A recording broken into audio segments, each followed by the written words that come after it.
নিয়তি। রাধা আমাকে বলে, কৃষ্ণ, যদি তুমি জানো যে নিয়তিতে কি আছে তাহলে তাকে বদলে দাও না কেন? মহাদেব আমাকে বলেন যে শ্রীকৃষ্ণ, যদি আপনি এটা জানেন যে সাম্বের নিয়তি এটাই, তাহলে আপনি তাকে বদলানোর চেষ্টা কেন করেন? কেন? কারণ আমি একজন পিতা, আর পিতার কর্তব্য এটাই, তিনি যেন সম্ভাব্য সব চেষ্টা করেন নিজের সন্তানের মঙ্গলের জন্য। নিয়তি আমি জানি, কিন্তু এটাও আমি জানি যে কর্মের থেকে বড় আর কোনো নিয়তি হতে পারে না। অভিজ্ঞতাও রয়েছে যে কর্মের হাতে নিয়তির এই চক্র বদলে যেতে পারে। তাই জীবনে যদি আপনার কখনো এমন মনে হয় যে এটা তো অসম্ভব, তখনও চেষ্টা করা কখনোই ছাড়বেন না। কে বলতে পারে আপনারই কর্মের কোনো এক বীজ হয়তো নিয়তির চাকায় আটকে গেল আর নিয়তিকে নিজের পথ পাল্টাতে হলো, ঠিক কিনা? সেই জন্য নিয়তিকে ভাগ্য মেনে নিয়ে চুপ করে বসে থাকবেন না। নিজের নিয়তি স্বয়ং নিজের কর্মের দ্বারা নির্ধারিত করুন, কারণ আপনার এই কর্মের ওপরেই আপনার অধিকার রয়েছে। আর এই অধিকারকে নিয়তি অনেক সময় সম্মানও করে। তাহলে আসুন আর আমার সাথে ভালোবেসে বলুন, রাধা রাধা। শক্তি এক অত্যন্ত বিচিত্র বস্তু, বা বলতে পারেন অনুভূতি। পিতা সবসময় চান যেন তিনি তার শক্তি পুত্রকে সঁপে দিতে পারেন, যাতে সে শক্তিশালী হয়, যাতে তার মঙ্গল হয়। তার পুত্র সবসময় চায় যাতে সে পিতার সেই শক্তি লাভ করে, কিন্তু সেই শক্তি লাভ করার জন্য পুত্র হওয়া যথেষ্ট নয়, যোগ্য পাত্র হতে হয়। আসুন আপনাকে সহজে বোঝাই। যদি আপনি সুপাত্র হন আর আপনাকে শক্তি দেওয়া হয়, তাহলে আপনি সেই শক্তির গুরুত্ব বুঝবেন, কোথায় সেই শক্তি প্রয়োগ করা উচিত সেটা বুঝবেন। আর এটা যেহেতু অর্জন করা শক্তি হবে, সেই শক্তির অপব্যবহার হবে না। কিন্তু যদি এই আপনি কুপাত্র হন আর যদি আপনাকে এই শক্তি দেওয়া হয়, তাহলে কি হবে? দেখতে গেলে এই শক্তি আপনি দান হিসেবে পেয়েছেন, তাই না আপনি এই শক্তির গুরুত্ব বুঝবেন আর না এর প্রয়োগ আপনি জানবেন। তার অপব্যবহার হওয়া সুনিশ্চিত। তাই যদি আপনি কোনো শক্তি অর্জন করতে চান, তাহলে আগে তার যোগ্য হয়ে উঠুন। পুত্র নয়, পাত্র হয়ে উঠুন। আর আমার সাথে ভালোবেসে বলুন, রাধা রাধা। কথায় আছে, প্রত্যেক পুত্র তার পিতার প্রতিচ্ছবি হয়, আর সমস্ত প্রতিচ্ছবি চায় যেন সে তার অস্তিত্ব প্রাপ্ত করতে পারে। পুত্র চায় সে যেন তার পিতার মতো হয়, বা কখনো কখনো তার থেকেও শ্রেষ্ঠ হয়। সেটা কোনো অনুচিত ব্যাপার নয়। অনুচিত তখন হয় যখন পুত্র নিজের পিতার মতো হবার স্বপ্ন পূরণ করতে গিয়ে বা তার থেকেও শ্রেষ্ঠ হওয়ার স্বপ্ন পূরণে অনুচিত পথের আশ্রয় নেয়। কারণ তারপরে সে তার পিতার গুণগুলি আত্মসাৎ করতে চায় না। সে শুধুই এটা চায় যে সংসারের চোখে যেন আমি শ্রেষ্ঠ প্রমাণিত হই। এটা অনুচিত। সংসারে এমন অনেক মানুষ আছেন যারা এই কারণে শ্রেষ্ঠ হবার চেষ্টা করেন যাতে তার পরিবারের তার পিতার সম্মান বৃদ্ধি পায়। এমনও মানুষ থাকেন, আর এটাই হলো পার্থক্য উদ্দেশ্যের। মনে রাখবেন, যদি আপনার উদ্দেশ্য শুভ হয় তাহলে পথও শুভ হবে, যদি আপনার উদ্দেশ্য অশুভ হয় তাহলে পথও অশুভ হবে। তাহলে নিজের পিতার মতো হবার চেষ্টা অবশ্যই করুন, তার থেকেও শ্রেষ্ঠ হওয়ার চেষ্টা অবশ্যই করুন, কিন্তু মনে রাখবেন আপনার সংকল্প আর আপনার উদ্দেশ্য এই দুই শুভ হওয়া উচিত।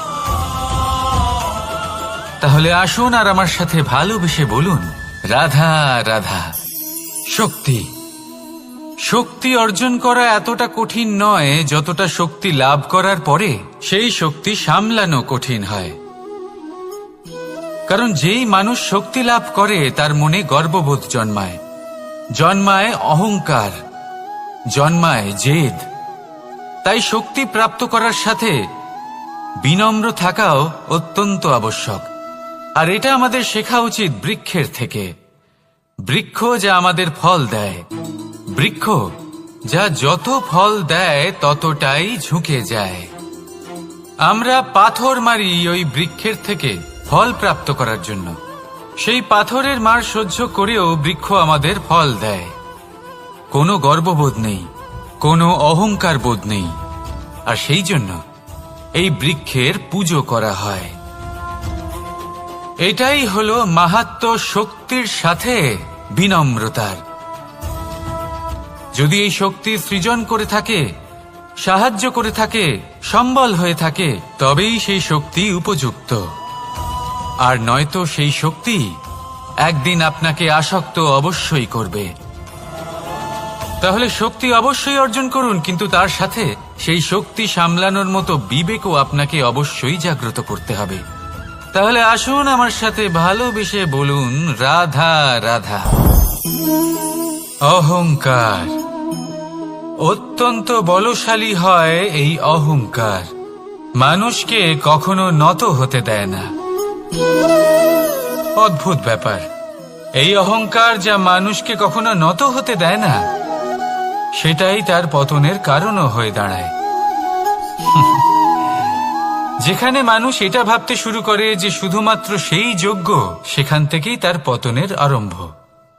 ঠিক কিনা? দেখুন, যদি কোনো মানুষ এটা ভাবে যে আমি এই সব কিছু করতে পারি, তাহলে তা হলো বিশ্বাস।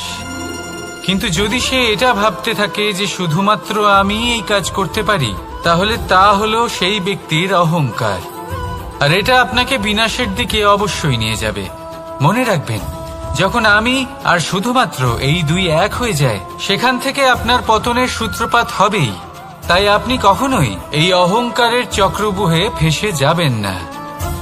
বিশ্বাস রাখুন নিজের ওপর এবং অন্যের ওপরও। আর মনে রাখবেন, বিশ্বাসের মধ্যে বিশ্বের প্রত্যেকটা বস্তু বসবাস করে। তাই এই অহংকারকে ত্যাগ করে ফেলুন আর আত্মবিশ্বাসের ওপর মনোসংযোগ করুন। আর আমার সাথে ভালোবেসে বলুন, রাধা রাধা। মানুষ নিজের জীবনে ঈশ্বরকে খুব মান্য করে। ওনার জন্য কি না করে, ভিন্ন ভিন্ন নামে তাকে স্মরণ করে, তাকে পুজো করে, তার আরাধনা করে। সে জানে যে ঈশ্বর তাকে শক্তি অবশ্যই দেবেন, তাকে সাহায্য অবশ্যই করবেন। কিন্তু যখন প্রশ্ন আসে গুরু এবং ঈশ্বরের, তখন গুরুর মান কখনো কম হওয়া উচিত নয়। কারণ সত্যি বলতে কি, গুরুই হলেন সেই সিঁড়ি যা বেয়ে আপনি ঈশ্বরের কাছে পৌঁছানোর পথ খুঁজে পাবেন। সেই পথ আপনি গুরুর থেকেই পাবেন। গুরু না থাকলে আপনি কখনো ঈশ্বর লাভ করতেই পারবেন না। আর জীবনে অনেক সময় লক্ষ্যের থেকেও অনেক বেশি গুরুত্বপূর্ণ হলো পথ। তাই এই পথের সম্মান করতে শিখুন, অর্থাৎ গুরুকে সম্মান করতে শিখুন। কারণ গুরুই হলেন পরমেশ্বর। তাহলে আসুন আর আমার সাথে ভালোবেসে বলুন, রাধা রাধা। আপনার জীবনে আপনার প্রকৃত বন্ধু আসলে কে? আপনার সব থেকে শ্রেষ্ঠ মিত্র আসলে কে? তিনি যিনি সময় এলে পরে আপনাকে সাহায্য করেন, নাকি তিনি যিনি সময় এলে পরে আপনাকে অর্থ দেন? দেখুন, আমরা হলাম মানুষ, আমাদের জীবনে লেনদেন চলতেই থাকে। এটা আমাদের জীবনের অভিন্ন অংশ। কিন্তু অনেক সময় এমন হয় যে আমরা তাকেই নিজের প্রকৃত বন্ধু বলে মনে করি, যিনি আমাদের একটা বহুমূল্য উপহার দেন। ঠিক কিনা? এবার আপনার জীবনে সেই বহুমূল্য উপহার কোনটা, ওই অমূল্য মিত্র আসলে কে, সেই সিদ্ধান্ত হলো আপনার। কিন্তু যদি আপনি আমাকে জিজ্ঞেস করেন, তাহলে আমার মতে স্বর্ণ, হিরে, মুক্ত, ধন এগুলো বহুমূল্য নয়। বহুমূল্য হলো সঙ্গ, যখন আপনি একা হয়ে যাবেন, সময়, যখন আপনার তাকে প্রয়োজন হবে, সমর্পণ, যখন আপনার বিশ্বাসের প্রয়োজন পড়বে।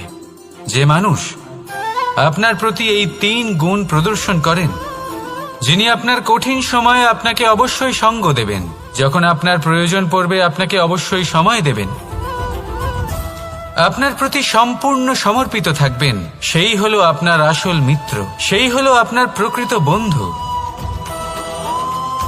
কারণ সত্যি বললে, বন্ধুত্বের অর্থই হলো নিজেকে সম্পূর্ণরূপে কারোর কাছে সমর্পণ করে দেওয়া।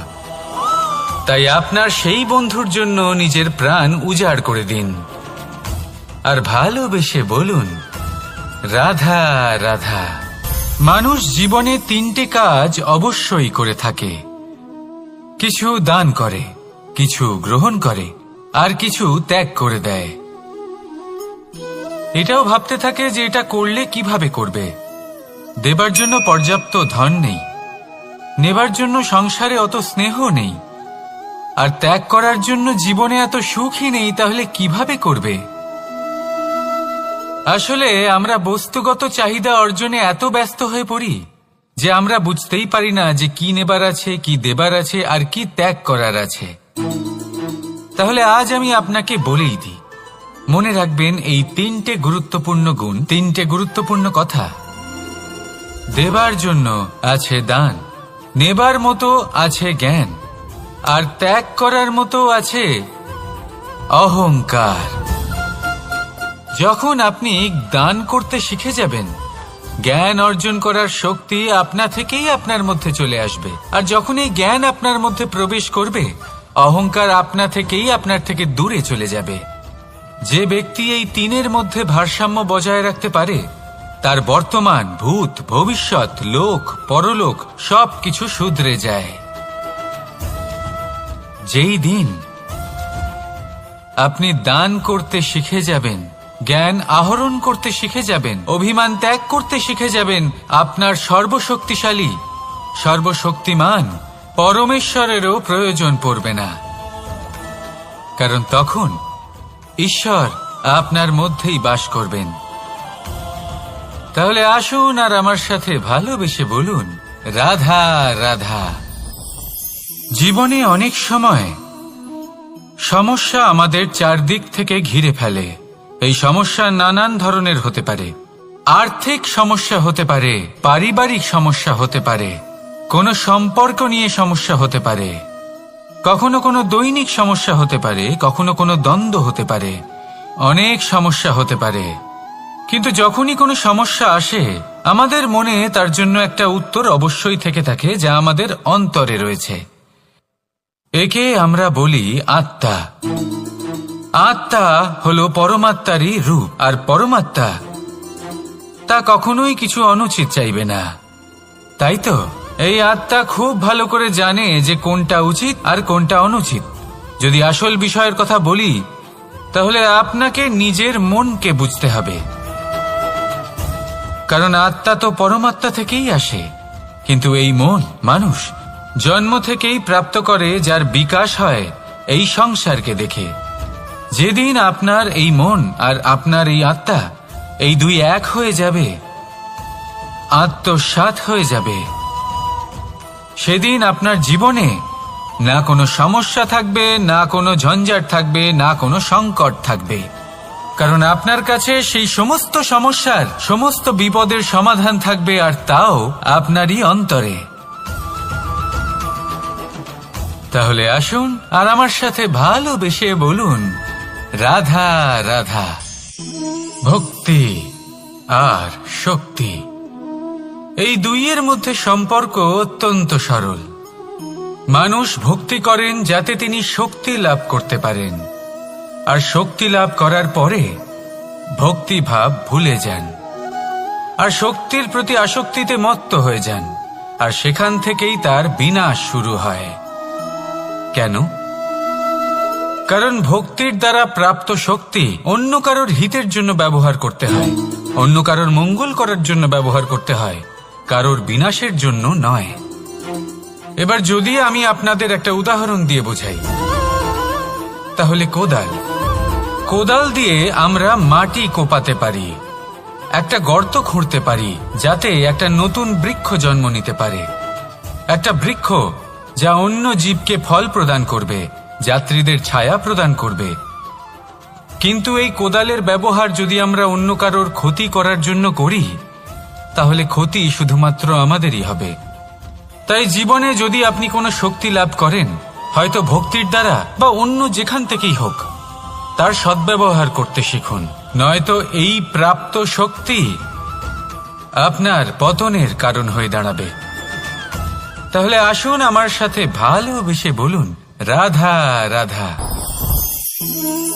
বরদান অত্যন্ত বিচিত্র এক বিষয়, কিন্তু দেখতে গেলে এই বরদান কি না করতে পারে। এক দরিদ্রকে রাজা বানিয়ে দিতে পারে, একজন দুর্বলকে এই সংসারের সবথেকে শক্তিশালী ব্যক্তি বানিয়ে দিতে পারে। কিন্তু আমরা ভুলে যাই এক অত্যন্ত গুরুত্বপূর্ণ কথা। বরদান এই শব্দের শেষে দান লুকিয়ে রয়েছে। এই দান কথাটা অত্যন্ত গুরুত্বপূর্ণ। আমাদের মনে রাখা উচিত এই বরদান আমরা দানে পেয়েছি, আর তাই তার সম্মান করা উচিত, কখনোই অহংকার করা নয়। আর যে ব্যক্তি বরদান পেয়ে অহংকার করেন তার যা ক্ষতি হয় তা হলো এই বরদান তার থেকে কেড়ে নেওয়া হয়। বর অর্থাৎ শ্রেষ্ঠ, অর্থাৎ বরদানের অর্থ হলো একটা শ্রেষ্ঠ দান, এবং তার ব্যবহার যদি আপনি কারোর ক্ষতি করার জন্য করেন তাহলে ক্ষতি শুধুই আপনার হবে। তাহলে এই বরদানের সম্মান করুন, উচিত পথে চলুন, আর উচিত উদ্দেশ্য নিয়ে এর ব্যবহার করুন, সব কিছু ভালোই হবে। তাহলে আসুন আর আমার সাথে ভালোবেসে বলুন রাধা রাধা। পিতা আর পুত্রের সম্পর্ক অত্যন্ত মধুর হয়ে থাকে। পিতা স্বপ্ন দেখেন, তাকে পূর্ণ করার সকল সম্ভাব্য চেষ্টা করেন, কিন্তু তাও অনেক সময় ওনার স্বপ্ন অপূর্ণ থেকে যায়। তখন পিতা ভাবেন যে স্বপ্ন উনি পূর্ণ করতে পারেননি ওনার সন্তান তা অবশ্যই পূরণ করবে। যে স্থানে উনি কখনো পৌঁছতে পারেননি সেই স্থানে ওনার পুত্র অবশ্যই পৌঁছবে। পিতা নিজের সন্তানের ভবিষ্যৎ নিয়ে সেই স্বপ্ন দেখেন, আর যখন সেই সন্তান সামনে এগোতে থাকে তখন তার দুঃখ হয় না, বরং গর্ব হয়। ওনার ভালো লাগে এটা দেখে যে ওনার সন্তান অনেক উন্নতি করছে। কিন্তু যখন সন্তান নিজের অভিভাবকের শক্তি দেখে, তার যশ দেখে হিংসা করতে থাকে, সমস্যা সেইখানেই শুরু হয়। সেই জন্য সকল সন্তানকে এটা মনে রাখতে হবে, দেখুন, পুত্র হবার সুবাদে, এক সন্তান হবার সুবাদে এটা হলো আপনার অধিকার যে আপনি আপনার পিতার থেকে বেশি উন্নতি করবেন। আপনার পিতাও এটাই চান, কিন্তু সুস্থভাবে এটা করুন। একটা রেখা টেনে নিন যাতে আপনি তাতে এগোতে পারেন আর আপনার পিতার তাতে গর্ববোধ হয়, আর সেই বিষয়ে দুঃখ না হয় যে আমার সন্তান আমাকেই ছোট করার চেষ্টা করছে। ইতিহাস সাক্ষী রয়েছে, যে মানুষ অন্য কাউকে ছোট করার চেষ্টা করেছেন সেই মানুষই ছোট হয়ে গেছেন। আর আমার মনে হয় না আপনি এটা চান, কারণ কোনো একদিন আপনিও কারোর পিতা হবেন। আসুন আমার সাথে ভালোবেসে বলুন রাধা রাধা। সাথী, সাথী এই শব্দটির ব্যাখ্যা কে কিভাবে করে? মিত্র, সখা, বন্ধু, কিন্তু অর্থ একটাই। তিনি যিনি আপনার সঙ্গী হন আর তিনি যার সাথী আপনি হন। এবার সব থেকে বড় প্রশ্ন হলো এটাই যে তিনি কে হতে পারেন যাকে আপনি আপনার সাথী বলে মেনে নিতে পারেন, নিজের সখা, নিজের মিত্র, নিজের বন্ধু মেনে নিতে পারেন। আপনার সাথী হলেন তিনি যিনি দুঃখের সময় আপনার পাশে থাকবেন, আপনার হাত ধরে থাকবেন। আপনার সাথী হলেন তিনি যার হাত আপনি নিজের সুখের দিনে ধরে থাকবেন। সেই সাথীরই হাত ধরুন যিনি দুঃখে সবসময় আপনাকে সাহায্য করার জন্য তৎপর হয়ে থাকেন, আপনার পাশে থাকেন, আর যাকে সুখের দিনে আপনি আপনার সাথে রাখতে পারেন। আর যখন আপনার সাথে আপনার এই সাথী থাকবে তখন আপনি এটা বুঝবেন যে যখন জীবনে দুঃখ আসে তখন এই দুঃখ কমে যায়, সবার মধ্যে ভাগ হয়ে যায়। আর যদি তখন সুখ আসে তাহলে সেটা সবার উপস্থিতিতে আরো বেড়ে যায়। এটাই হলো প্রেম, এটাই হলো ভালোবাসা, এটাই হলো সঙ্গ, যেমন সম্পর্ক আমার আর রাধার মাঝে। তাহলে আসুন আর আমার সাথে ভালোবেসে বলুন রাধা রাধা। আমাদের মনে যখন কোনো প্রশ্ন ওঠে, কোনো দ্বন্দ্ব জাগে, তখন আমরা যাই আমাদের গুরুর কাছে, আমাদের আরাধ্যের কাছে গিয়ে জিজ্ঞেস করি। এইভাবেই একদিন আমি পৌঁছলাম আমার আরাধ্যের কাছে, আমার মহাদেবের কাছে, আর ওনাকে প্রশ্ন করলাম যে মহাদেব, জীবনে আনন্দ পাওয়ার, উৎসব পালনের, প্রেম ভাগ করে নেবার, জীবনকে উপভোগ করে নেওয়ার সর্বশ্রেষ্ঠ সময় কোনটা? মহাদেব হাসলেন আর উনি বললেন, জীবনে উৎসব পালনের সবথেকে শ্রেষ্ঠ দিন হল মৃত্যুর ঠিক আগের দিনটা। প্রেম ভাগ করে নেওয়ার সবথেকে শ্রেষ্ঠ মুহূর্ত হল মৃত্যুর ঠিক আগের মুহূর্ত। জীবনকে উপভোগ করে নেওয়ার সর্বশ্রেষ্ঠ প্রহর হল মৃত্যুর এক প্রহর পূর্বে। তখন আমি চমকে গেলাম। আমি বললাম, কিন্তু মহাদেব, মৃত্যু তো অনিশ্চিত, আমরা জানিও না কবে আমাদের মৃত্যু হবে। মহাদেব আবার হাসলেন।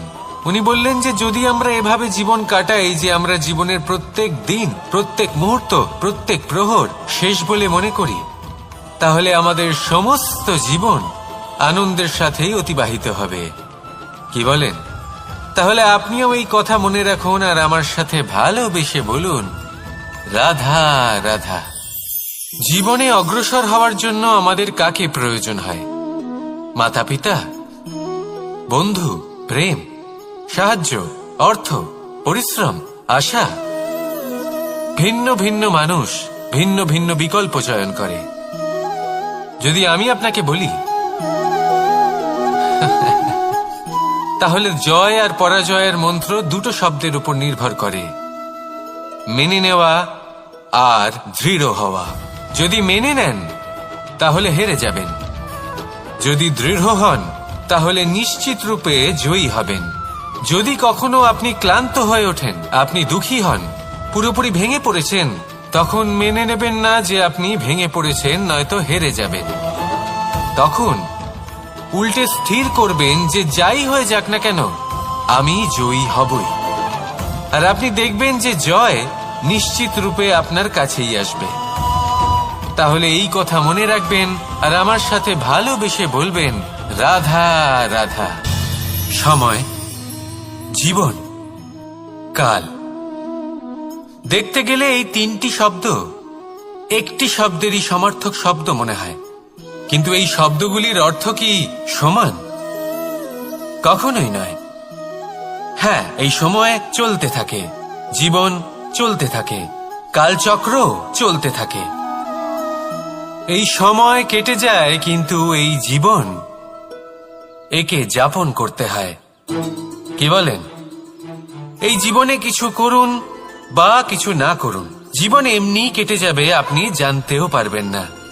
কিন্তু সেটা আমাদের উদ্দেশ্য নয়, একে যাপন করতে হবে।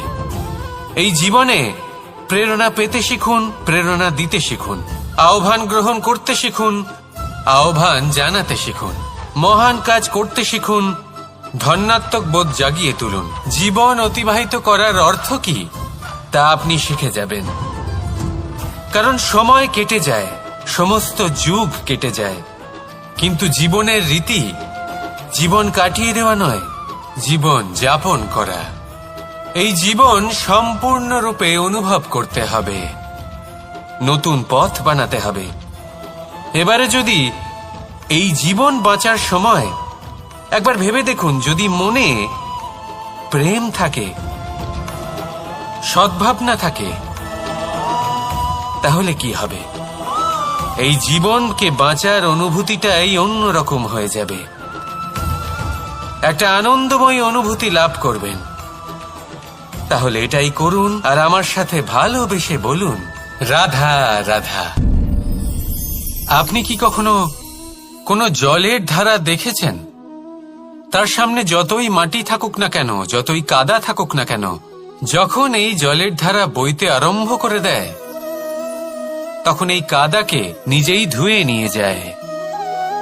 ওই কাদাকে ধুয়ে দেয় এবং নিজের পথ নিজেই তৈরি করে নেয়। তাহলে আপনিও এরকম জলের মতো হয়ে উঠুন। যদি হয়ে উঠতে পারেন, তাহলে নিজের মনের, নিজের ভাবনার, নিজের জীবনের যত অনাবশ্যক তত্ত্ব আছে, অনুপযোগী অংশ রয়েছে, অর্থাৎ অপরিষ্কার অংশ রয়েছে, তা নিজে থেকেই নির্মল হয়ে উঠবে। আর যেরকম জলের ধারা কখনো থেমে থাকে না, সব সময় বয়ে চলে, সেইভাবে আপনিও কখনোই থামবেন না। সবসময় বয়ে চলুন, এগোতে থাকুন। পথে যদি অনেক বিপদ আসে, সমস্যা আসে, থামবেন না, তার উপর নিরন্তর প্রহার করুন, নিরন্তর প্রয়াস করুন আর অগ্রসর হন। আপনি ভেবে দেখুন, এই জলের ধারা কখনো থেমে থাকে না, সবসময় বয়ে চলে। বিপদের সম্মুখীন হয়ে তাকে সাথে বয়ে নিয়ে চলে। সেই জন্য জলের ধারা, প্রবাহমান এই ধারা, এর থেকে কখনো দুর্গন্ধ আসে না, এতে কখনো ময়লা জমতে পারে না, বরং পালিত হয় সুন্দর প্রাণবন্ত জীবজন্তু, যেমন সুন্দর ছোট মাছ। তাই আপনিও এটাই করুন, কখনো থামবেন না, শুধু চলতে থাকুন, জলের ধারার মতো বইতে থাকুন।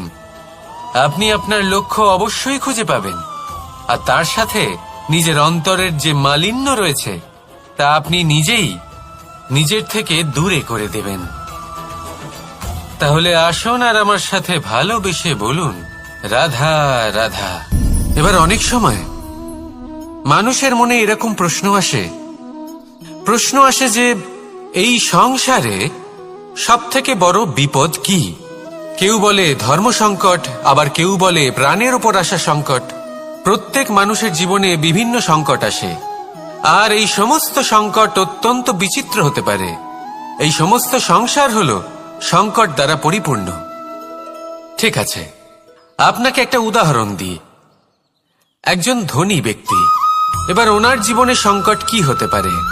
সংকট এটাই যে কেউ তার সম্পত্তি চুরি না করে নেয়, আমরা বুঝতে পারছি। এবার একজন চোর, তার জীবনে সংকট কি হতে পারে? যে চুরি করার সময় সে যদি তার একটা কাশি চাপতে না পারে, তাহলে সে ধরা পড়ে যেতে পারে, ঠিক কিনা? আবার অনেক সময় এমনও হয় যে যার জন্য আমি সংকট, সেও আমার কাছে সংকট। যেমন এই পরিস্থিতিতে দেখুন, সংকট হলো সংকট, এ তো জীবনে থাকবে, কিন্তু এর সম্মুখীন কিভাবে হওয়া যায়? খুব সরল, সব এটার ওপর নির্ভর করে, মনের ওপর। এই মনকে নিয়ন্ত্রণ করলে সব ঠিক থাকবে। এবার যদি ধনী ব্যক্তি মনকে নিয়ন্ত্রণ করে ফেলেন, নিজের অর্থের ব্যবহার শুভ কাজের জন্য, সমাজের সেবার জন্য বিকাশ করতে করেন, ওই অর্থকে একত্রিত করে না রাখেন, তাহলে চুরির সমস্যা, এই সংকট সেখানেই কেটে যাবে। এবার যদি কথা বলি সেই চোরের, তাহলে চোর যদি নিজের মনকে সংযত করে নেয়, যদি নিজের কর্মকে নিয়ন্ত্রণ করতে পারে, তাহলে এমন কোনো স্বর নেই যা ওকে ধরা পড়তে বাধ্য করবে।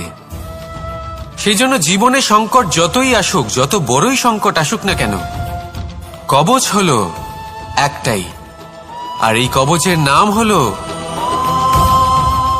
আত্মনিয়ন্ত্রণ। নিজের মনকে নিয়ন্ত্রণে রাখতে শিখুন।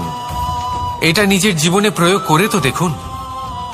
যদি আপনি করতে পারেন, তবে আপনি দেখবেন যে সংকট তো জীবনে আসা যাওয়া করে, কিন্তু সেই সংকটগুলির সম্মুখীন আপনি এইভাবে করতে পারবেন। তাহলে সেটাই করুন, আর আমার সাথে ভালোবেসে বলুন, রাধা রাধা। এই দড়িটা দেখুন, ছোট ছোট রেশম দ্বারা তৈরি, এটা সরু সুতো দ্বারা তৈরি হয়েছে এটা, আর এ অত্যন্ত কোমলও বটে। আর আপনি চাইলে এটা সোজাও করে দিতে পারেন, আর চাইলে এটা বেঁকিয়েও দিতে পারেন, আর যদি চান তাহলে এটা গোল গোল করে বেঁধে কোথাও রেখেও দিতে পারেন। এবার এই কোমল দড়ি যদি কোনো নিষ্ঠুর কঠিন পাথরে বারংবার জড়িয়ে দেওয়া হয়, তাহলেও তাকেও কাটতে পারে, নিজের ছাপ ছেড়ে যেতে পারে, সেটার আকারও বদলে ফেলতে পারে। এবার এর কারণ কি? এর কারণ হলো অভ্যাস আর নিরন্তর প্রচেষ্টা। যদি আপনিও চেষ্টা করেন আর নিরন্তর কর্ম করে যান, তাহলে আপনার প্রারব্ধ পাথরের মতো কঠিনই হোক না কেন, তাতে ভাঙন ধরিয়েও আপনি নিজের লক্ষ্যে অবশ্যই পৌঁছতে পারবেন। একটা গুরুত্বপূর্ণ কথা মনে রাখবেন, সুকর্মের অভ্যাস আর নিরন্তর প্রয়াস, এই হলো সাফল্যের মন্ত্র। তাহলে জীবনে এই মন্ত্র আনুন আর আমার সাথে ভালোবেসে বলুন, রাধা রাধা। বসন্ত ঋতু, এই সময় মন আনন্দে ভরে থাকে। এমন মনে হয় যেন আমরা আকাশে বিচরণ করতে চলে যাই, কিন্তু সেটা তো সম্ভব নয়। সেই জন্য হয়তো আমরা ঘুড়ি ওড়াই, এই ঘুড়িকে নিজেদের প্রতিরূপ মনে করে। এবার অনেক মানুষ আছেন যারা ঘুড়ি ওড়ান, কিন্তু এই কর্মের সারমর্ম কি সেটা কজন বুঝতে পারেন? আপনি এটা মনে করুন যে আপনি হলেন সেই ঘুড়ি, আর এই সুতো যিনি ধরে রয়েছেন তিনি হলেন পরমাত্মা।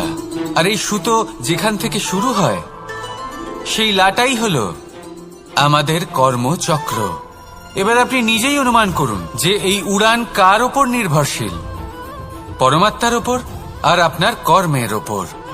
যদি পরমাত্মা আপনার হাত ধরে থাকেন, আপনার সাথে থাকেন, যদি আপনি শুভ কর্ম করতে থাকেন, আপনি এই আকাশে উড়তে থাকবেন। কিন্তু কোথাও যদি পরমাত্মার সাথে এই বন্ধন ছিন্ন হয়, আপনার কর্মচক্র খারাপ হয়ে যায় বা থেমে যায়, তাহলে আপনার এই ঘুড়ি কেটে যাবে আর দূরে কোনো গাছের ডালে গিয়ে আটকে যাবে। তাই শুধুমাত্র ঘুড়ি ওড়াবেন না, তার থেকে শিখুন, পরমাত্মার সাহচর্যে থাকুন, সবসময় শুভ কর্ম করতে থাকুন আর সবসময় এই আকাশে উড়তে থাকুন। আসুন আর আমার সাথে ভালোবেসে বলুন, রাধা। এই ব্রহ্মাণ্ড কত বৃহৎ, তাই না? যার সম্মুখে এই পৃথিবীকেও একটা বিন্দুর মতো মনে হয়। আর এই পৃথিবীতে আমরা কে হই, আমাদের আকার কিরকম, আমাদের অস্তিত্বই বা কি? যখন আমরা এভাবে ভাবি তখন মনে হয় আমরা কিছুই নই। তা আমরা যখন কিছুই নই, তাহলে আমরা এত চিন্তা করি কেন? কি ভেবে ভয় পাই? কাকেই বা এত ভয় পাই? কে আমাদের মারতে পারে আর কেই বা আমাদের জন্ম দেবে? আত্মার আসলে না কখনো জন্ম হয় আর না কখনো মৃত্যু। আত্মা শুধুই শরীর বদল করে। আপনি, আমি, আমরা সকলে এই শরীর নয়, আমরা হলাম আত্মা, যা হলো পরম আত্মার পরম অঙ্গ। সেই জন্য মনে রাখবেন, বাইরের কোথাও দেখবেন না, নিজের অন্তরের গভীরে গিয়ে দেখুন, আত্মাকে উপলব্ধি করতে শিখুন। ক্লেশ, ভয়, চিন্তা, এই সব কিছুর থেকে নিজেকে দূরে রাখুন, তাহলেই উপলব্ধি করতে পারবেন পরমাত্মা কে। তাহলে আসুন আমার সাথে ভালোবেসে বলুন, রাধা রাধা। পরিবর্তন এই সংসারের শাশ্বত নিয়ম। কোন রাজা নেই যিনি চিরকাল রাজা থাকেন, কোন ধনী ব্যক্তি নেই যিনি চিরকাল ধনী থাকবেন। এই সংসারে সূর্যের স্থান নেওয়ার জন্য চন্দ্রিমার আগমন ঘটে। কোন স্থান যাকে পতিত বলা হয়েছিল সেখানে মহল তৈরি হয়েছে। কোন স্থান যাকে আজ মলিন বলা হয়েছে, কাল সেখানে মন্দিরও স্থাপন হতে পারে। কোন ঋতু চিরকালের জন্য থাকে না, কখনো সময় চিরকাল একরকম থাকে না। আজ যা আপনার কাছে রয়েছে কাল অন্য কারোর ছিল, আজ যে আপনার কাছে রয়েছে কাল তা অন্য কারোর কাছে চলে যাবে। আপনার সাথে কিছু থাকলে তা হলো আপনার কর্ম, কিন্তু সেই কর্মের পরিণামও আপনার নয়। আপনি শুধু কর্ম করুন, বাকি সবকিছুই পরিবর্তনশীল। কিন্তু সেই পরিবর্তনকে দেখে ভয় পাওয়ার প্রয়োজন নেই, তাকে স্বাগত জানান। যদি আপনি হাসি মুখে সেই পরিবর্তনকে স্বাগত জানান, তাহলে এই পরিবর্তনও হাসি মুখে আপনার সাথে থাকবে। আসুন আমার সাথে ভালোবেসে বলুন, রাধা রাধা। এই সংসারে সুখ আর সন্তোষ লাভ করার পথ কি? ত্যাগ করা নাকি মেনে নেওয়া? এটা হলো একটা ধাঁধার সমান, আর যে বুঝতে পারে তার কাছে এক মিত্রের সমান। দেখুন, আপনি যা বদলাতে পারেন তা আপনি বদলে ফেলুন, যা আপনি বদলাতে পারবেন না তা আপনি স্বীকার করে নিন, আর যা মেনে নিতে পারবেন না তাকে নিজের থেকে আলাদা করে দিন। ধরুন, আপনার কোনো অভ্যেস আছে যা আপনি বদলাতে চান, বদলে ফেলুন। যদি কোনো সমস্যা থাকে যা বদলানো আপনার হাতে নেই, তা স্বীকার করে নিয়ে তার সাথে পথ চলা শুরু করে দিন। যদি কোনো আবেগ থাকে, পরিস্থিতি থাকে বা কোনো বস্তু থাকে যা আপনি মানতেই পারছেন না, কোনোদিনও মানতে পারবেন না, তাকে নিজের থেকে আলাদা করে দিন। একেও সন্ন্যাস বলা হয়। জীবনে সুখ দুঃখ, ক্ষয় হোক বা লাভ, এই সবেতেই সমান রূপে যাপন করা, তাই হলো সন্ন্যাস। এতেই জীবনের আনন্দ রয়েছে। তাহলে এই আনন্দ উপভোগ করুন আর আমার সাথে ভালোবেসে বলুন, রাধা রাধা। আজ আমি আপনাকে একটা কাহিনী শোনাবো। একটা খাড়াই উঁচু পাহাড় ছিল, যা বেয়ে ওঠা প্রায় অসম্ভব কাজ ছিল। এবার একদিন কয়েকটা ব্যাঙ এলো আর তা বেয়ে উঠতে শুরু করলো।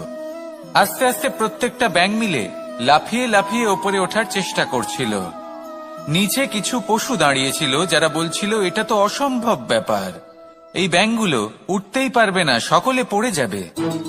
আর তারপর ধীরে ধীরে সমস্ত ব্যাঙ নিচে পড়তে থাকলো।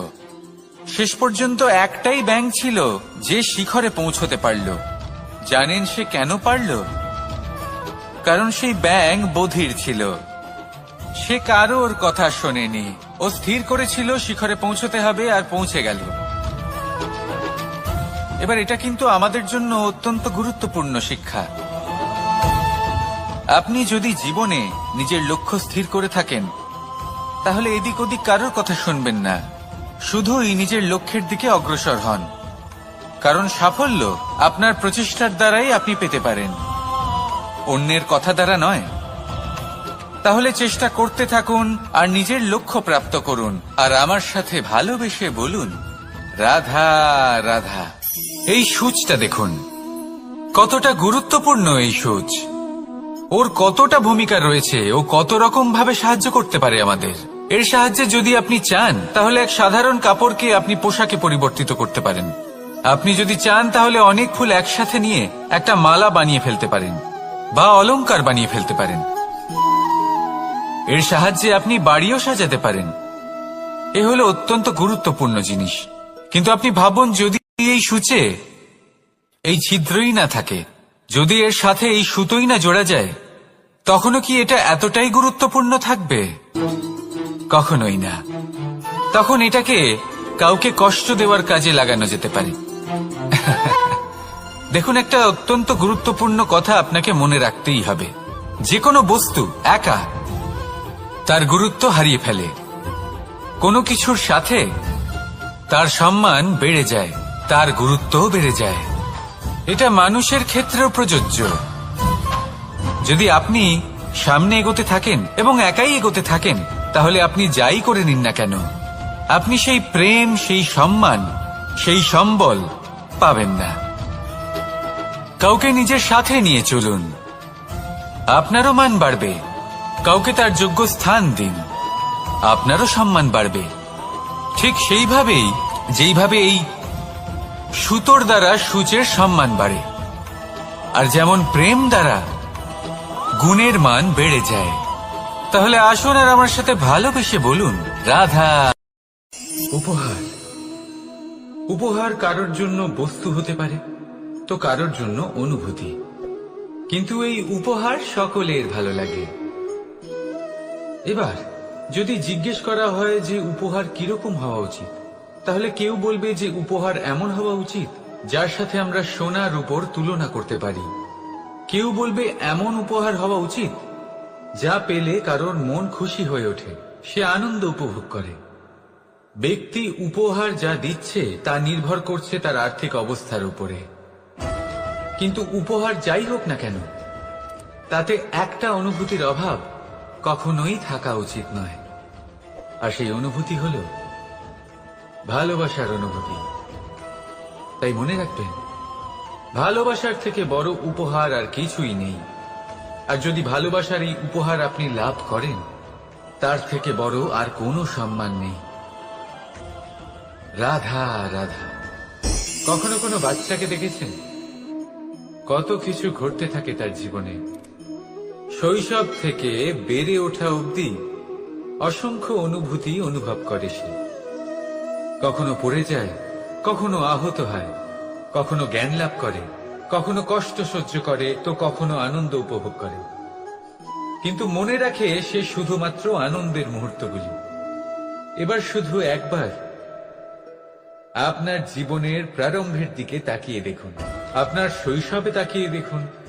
আপনি দেখবেন বেশিরভাগ যেসব স্মৃতি আপনার মনে আছে সেগুলি সমস্ত ভালো মুহূর্তের, খারাপ মুহূর্তের নয়। সেই জন্য শৈশব সব থেকে সুখী হয়, এতে নিশ্চিন্ত থাকা যায়। সেই জন্য আজ আপনি যতই বড় হয়ে উঠুন না কেন, খারাপ স্মৃতি, খারাপ ঘটনা সব ভুলে যাওয়ার চেষ্টা করুন। একবার খারাপ ঘটনা ভুলে যাওয়ার অনুভূতি আপনার হয়ে গেলে তখন মনে রাখবেন, যতই কঠিন পরিস্থিতির মুখোমুখি আপনাকে হতে হোক, তার মোকাবিলা করতে আপনি সক্ষম। রাধা রাধা।